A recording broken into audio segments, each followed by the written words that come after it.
Merci de nous suivre à Mbayakro. Du 28 au 29 avril, à l'Assemblée nationale, aura lieu donc un colloque qui a pour thème Côte d'Ivoire avant et après le 11 avril 2011. Pour en parler, nous avons donc ici sur notre plateau M. Niamsi Franklin, qui est professeur agrégé, conseiller spécial du président de l'Assemblée nationale. Bonjour monsieur. Bonjour madame. Bienvenue dans notre studio. Je vous remercie. D'accord. Alors, parlez-nous donc de ce colloque, s'il vous plaît.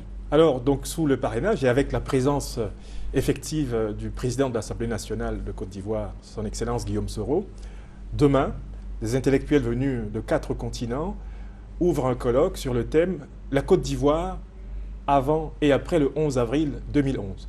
Ces intellectuels sont invités par le président de l'Assemblée nationale et l'ensemble de la législation à donner leur point de vue sur les raisons pour lesquelles aujourd'hui, la radio-télévision ivoirienne ne diffuse plus des messages de haine. Pourquoi aujourd'hui la Côte d'Ivoire est-elle redevenue une destination prisée du monde entier? Pourquoi la Côte d'Ivoire est-elle passée de moins 4,5 de croissance économique, donc de décroissance, à pratiquement 10% de croissance économique aujourd'hui?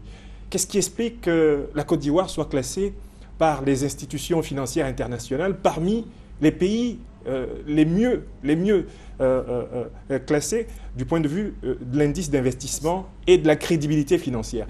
Qu'est-ce qui s'est passé pour qu'aujourd'hui la Côte d'Ivoire redevienne fréquentable et que les Ivoiriens s'engagent dans le processus de réconciliation patient mais persévérant qui est en train de porter des fruits, comme la récente victoire des éléphants à la Coupe d'Afrique des Nations? Qu'est-ce qui a changé? On nous demande, en tant qu'intellectuels venus de 5 continents, de dire objectivement ce qui a permis ce nouveau visage de la Côte d'Ivoire, en marche vers ce qu'on appelle tantôt l'émergence, mais que nous allons interroger. D'accord. Alors, Monsieur Niamsi, qu'est-ce qu'on aura d'autre comme activité?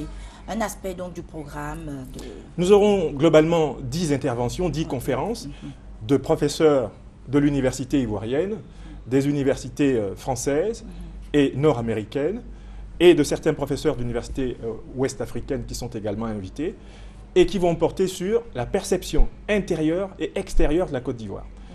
La Côte d'Ivoire de la clôture, la Côte d'Ivoire de l'ouverture, la Côte d'Ivoire d'avant l'élection présidentielle 2010, la Côte d'Ivoire d'après l'élection présidentielle 2010, l'économie ivoirienne pendant les 10 années du régime précédent, l'économie ivoirienne en 3 années et demie ou 4 de l'actuel régime, la perception internationale de la Côte d'Ivoire en Afrique, en Occident, avant le 11 avril 2011 et sa perception après.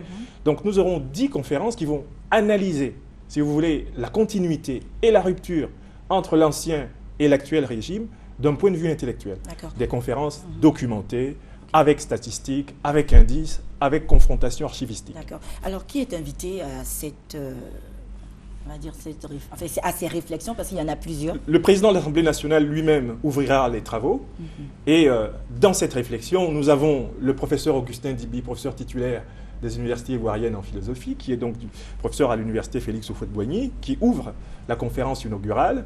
Nous avons par la suite l'intervention de votre serviteur ici présent sur le plateau. Je procède à l'analyse de la perception de l'institution politique ivoirienne à l'intérieur comme à l'extérieur. Vous avez l'intervention du professeur Thomas Poirier de l'École supérieure des affaires de Paris, qui regarde la Côte d'Ivoire du point de vue du business. Qu'est-ce qui a changé?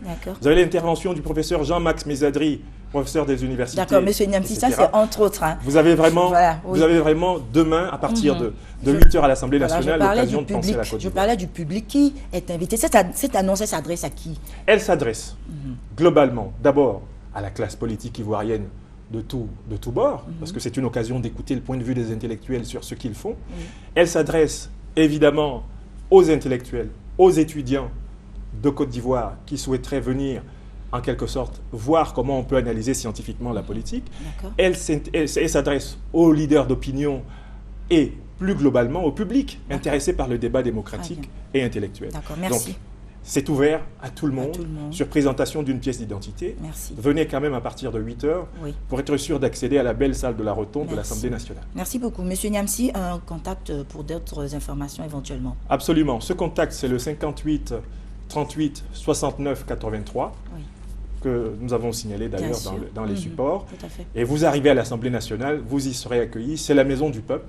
Et tous les intellectuels invités à cette occasion par le Club international de conférences de l'Assemblée nationale adressent d'emblée leurs remerciements au président de l'Assemblée nationale d'avoir fait de cette maison le lieu de la rencontre de la science et de la politique. Merci, M. Niamsi. Bonne journée à vous. C'est moi qui vous remercie, Merci, madame, et merci. je salue la Côte d'Ivoire renouvelée. Merci beaucoup. Bonne Merci. journée. Merci. Pasteur Leonardo, Pasteur Elliott sont avec nous. Bonjour. Bonjour. Pour parler du lundi du déblocage au Cénacle du Saint-Esprit à Djamé-Renol, Oui. à 18h. Tout à fait. Comment allez-vous? Oui, très bien, Madame Ok. Denise. À vous, bonjour, bonjour à tous, chers amis. Nous sommes ici aujourd'hui, ce lundi, pour vous annoncer, c'est le lundi du déblocage. Ça voulait dire, ce lundi, aujourd'hui, je vais m'adresser à tous ceux qui se trouvent dans une humiliation et dans la honte. Concernant votre vie financière, vos activités, ses affaires, qui peut-être ne marchent pas. Comme dit dans le passé, il se trouve dans la Bible qu'il a changé les histoires des gens qui se trouvaient dans la honte, dans l'humiliation.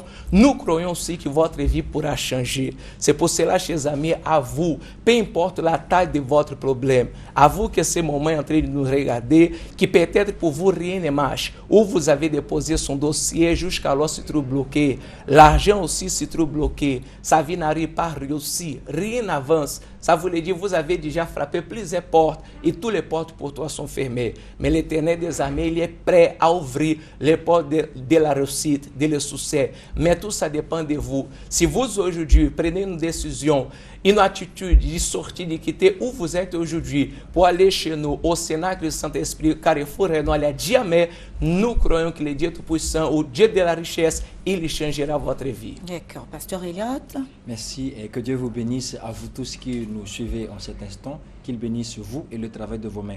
En parlant de travail de mains, comme le pasteur Leonardo venait de dire, nous faisons cette conférence spéciale, cette prière spéciale pour bénir le travail de vos mains. Et nous avons quelque chose de très spécial aujourd'hui.